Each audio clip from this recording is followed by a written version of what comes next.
Picture this, if you will, a packed gym, the air practically humming with anticipation. You could cut the tension with a knife. Two titans, two absolute icons from wildly different corners of the martial arts universe, about to square off under exhibition rules.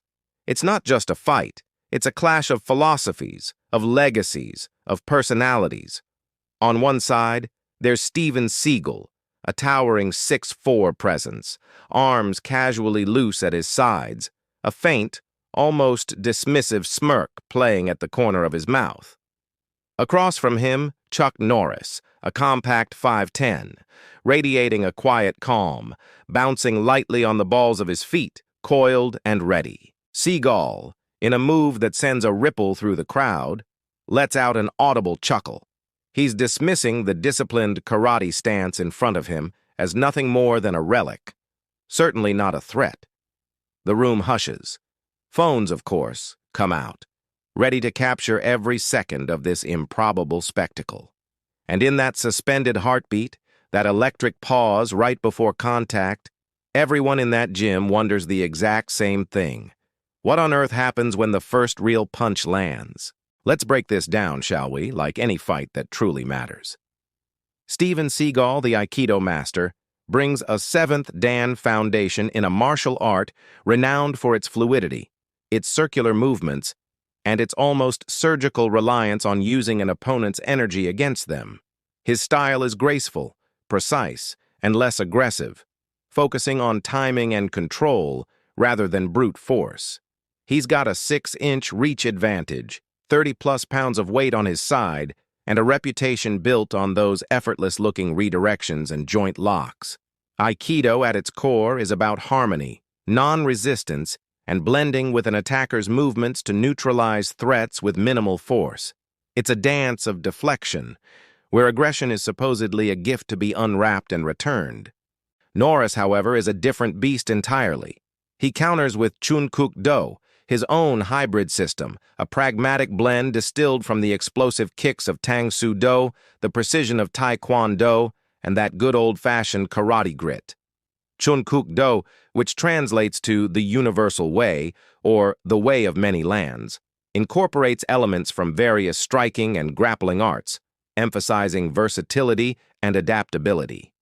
Where Seagal flows like water, Norris hammers like a blacksmith.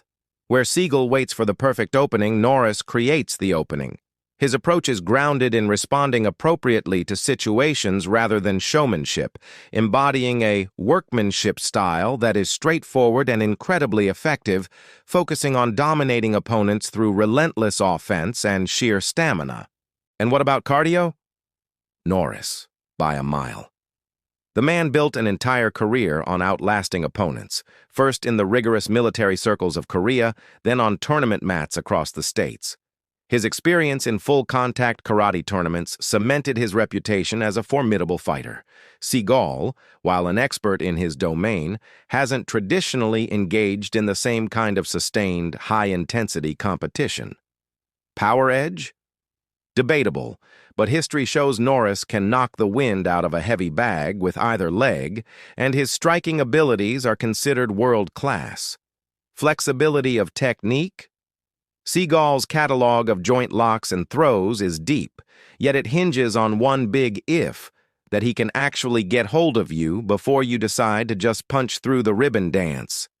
Norris, with his blend of striking and grappling, is arguably more well-rounded in a pure combat scenario. So, why would anyone laugh in another fighter's face? Simple. It's a psychological gambit, a tactic as old as combat itself. Seagal's done it for decades.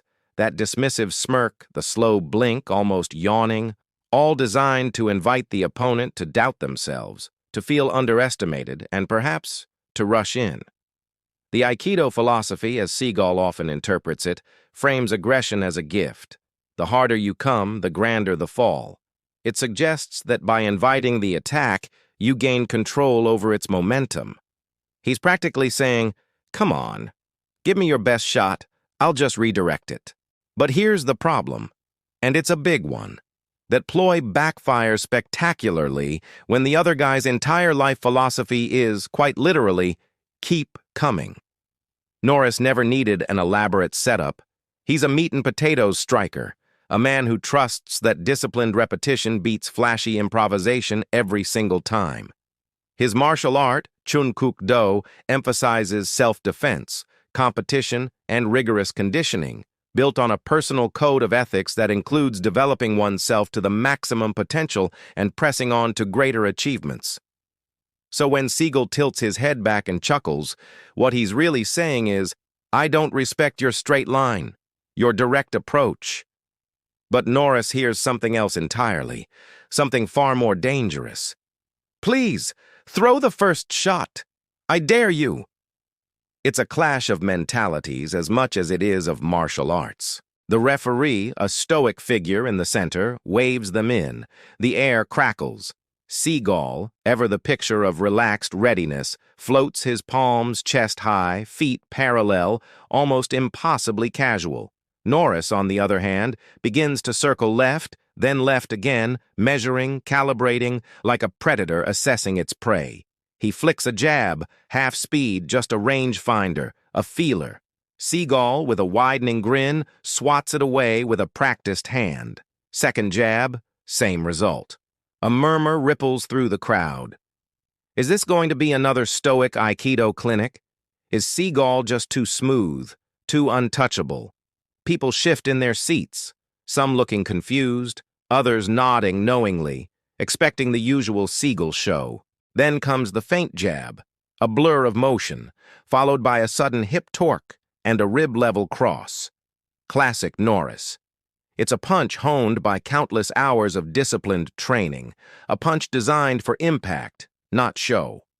Seagal tries to pivot, to redirect, but the punch isn't where he expects it to be.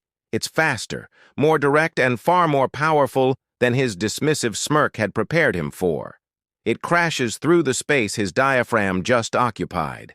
The sound of air leaving the towering 6'4" frame is singular, unmistakable, a sharp, painful whoosh. Gasps ripple through the gym, loud and collective. Phones tilt wildly, trying to capture the unexpected drama. Someone somewhere yells a two-syllable expletive that ends in "it." Seagal's eyebrows shoot up, his eyes wide with surprise. The smile, gone, the laugh, deleted.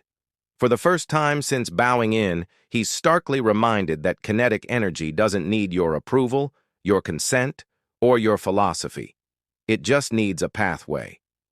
That single impactful strike visibly staggered Seagal, highlighting the unexpected effectiveness of Norris's aggressive style against Seagal's calm facade. The crowd's reaction, a mix of awe and disbelief, amplifies the tension. That single punch changes everything. The exhibition, the psychological games, the casual confidence, it all evaporates in an instant. Seagal's posture tightens, his knees bend, his center drops, that playful drift in his stance completely gone. He's no longer counterdancing, he's surviving. He's no longer the dismissive master, he's a fighter who just took a solid shot. Norris, sensing the shift, smells it. The crowd smells it. Even the referee edges a half-step closer, anticipating the next phase of this now very real encounter. This is where classic karate doctrine comes into play. Disrupt, penetrate, overwhelm. Norris isn't waiting.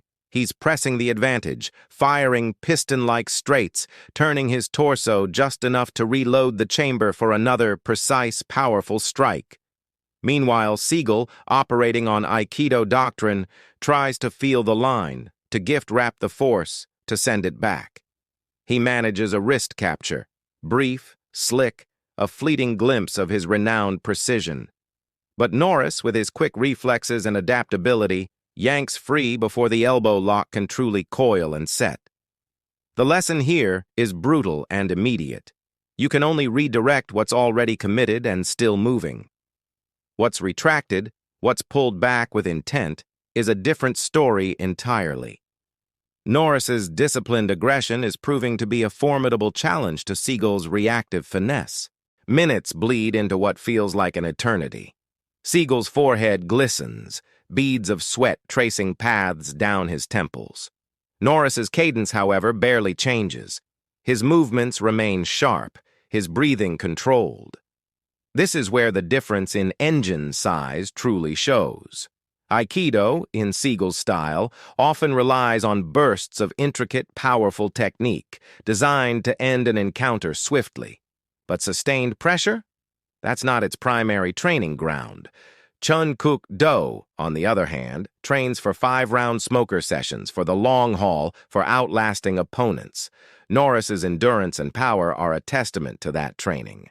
The karateka starts probing with low kicks, inside thigh, outside calf, systematically chopping at the taller man's base.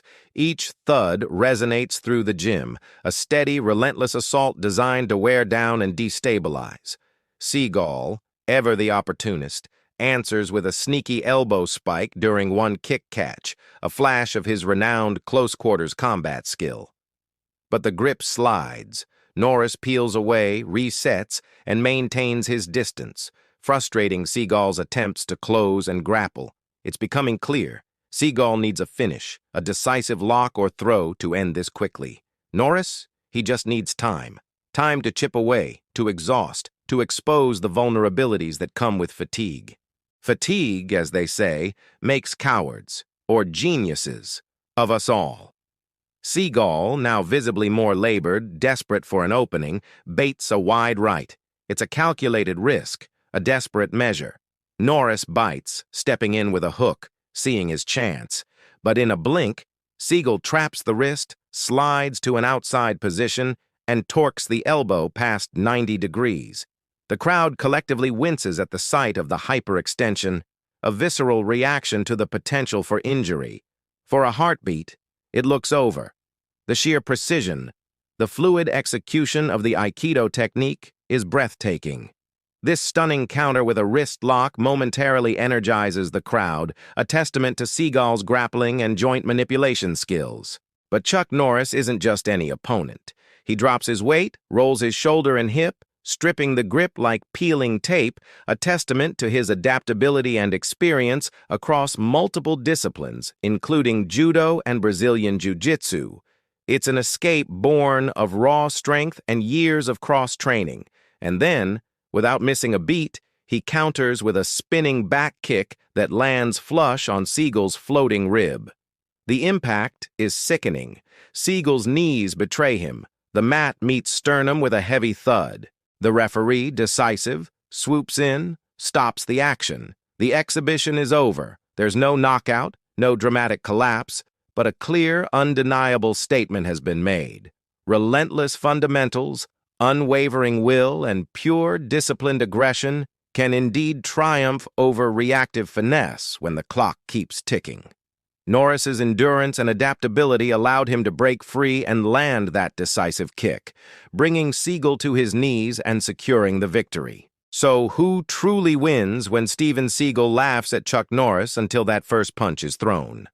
The punch, that's who.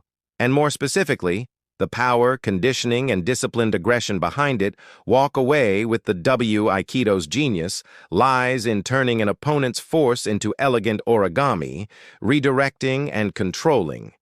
But as we've seen, even the most beautiful origami folds under steady, relentless pressure. Norris's karate isn't flashy.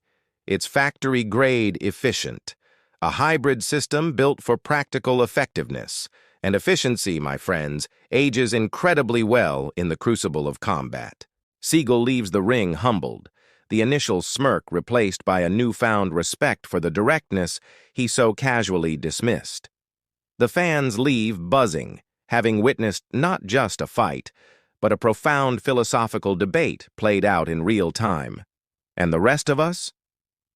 We get a timeless reminder styles certainly make fights interesting, but it's often sheer will, unwavering endurance, and fundamental aggression that truly finish them.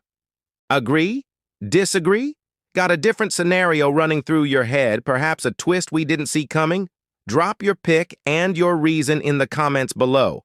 Let's keep this debate alive and kicking. And hey, if you want more martial arts myth-busting matchups, let me know which legends you'd like us to break down next.